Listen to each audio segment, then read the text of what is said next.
Bears are going to be a changed team this year, and I'll explain why. It's time to preview the Chicago Bears for the 2025 NFL season. 2024 recap, 5-12, last place in the NFC North. In 2025, their offseason, their draft, they draft Colton Loveland, tight end. Ben Johnson likes to run the 12 personnel a lot. That should foreshadow how Loveland's going to be used. During the draft process, Loveland was getting comparisons to Sam Laporta, Ben Johnson's old tight end in Detroit. That is something to think about. Luther Burden, the third wide receiver, looked at as an explosive slot receiver and punt returner. They also get Ozzie Trapillo, an offensive tackle. Big boy that's played in both tackle positions and can definitely provide some competition in training camp. They also took Shamar Turner, defensive tackle, a versatile defensive lineman, can play every position on the defensive line, a better run stuffer. They believe he can eventually add a decent pass rush to his game. Coaching changes, trades, free agency, adds and losses. Big coaching staff overhaul. As I said, Ben Johnson now moves over. He takes over at head coach for Matt Eberflus. Declan Doyle hired at offensive coordinator. Dennis Allen hired at defensive coordinator. Antoine Randall L. brought in to be the wide receiver coach and assistant head coach. JT Barrett, QB coach. Eric Bieniemy, running back coach. Dan Ruchar, offensive line coach. Al Harris, DB coach.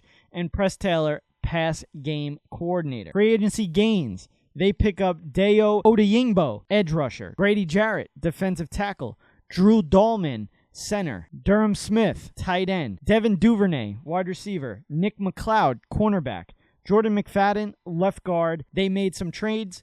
They pick up Joe Thuney, left guard, and Jonah Jackson, right guard, to shore up that offensive line. Their losses in free agency was Keenan Allen, wide receiver. He goes back to L.A. Coleman Shelton, right guard. He heads over to the L.A. Rams. Darrell Taylor, edge rusher. He goes to Houston. Tevin Jenkins, right guard. He heads over to the Browns. Jacob Martin, edge rusher, goes to Washington.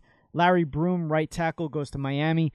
Jack Sanborn, linebacker, he heads to Dallas. DeAndre Carter, wide receiver, he heads to Cleveland. Matt Pryor, right guard, goes to Philly. And Byron Cowart, interior defensive line, he heads over to the Jets. Still free agents out there, DeMarcus Walker, Gerald Everett, and Mercedes Lewis. Now, when it comes to this team for the 2025 outlook, I think this team obviously will exceed last year's team.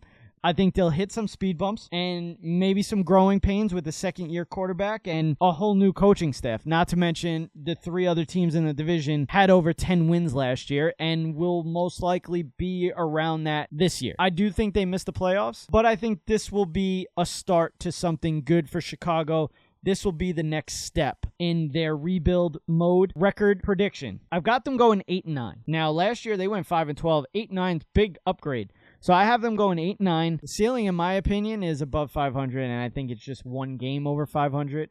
So, 9-8, I feel like, is the ceiling for them. But floor is about the same as last year, so about 5-12. But I do think they do better than that. So, again, I have them going 8-9, the Chicago Bears. Do you agree or not? Comment below. Let me know what you think. That was the Chicago Bears for the 2025 NFL season. This is Running Up the Score.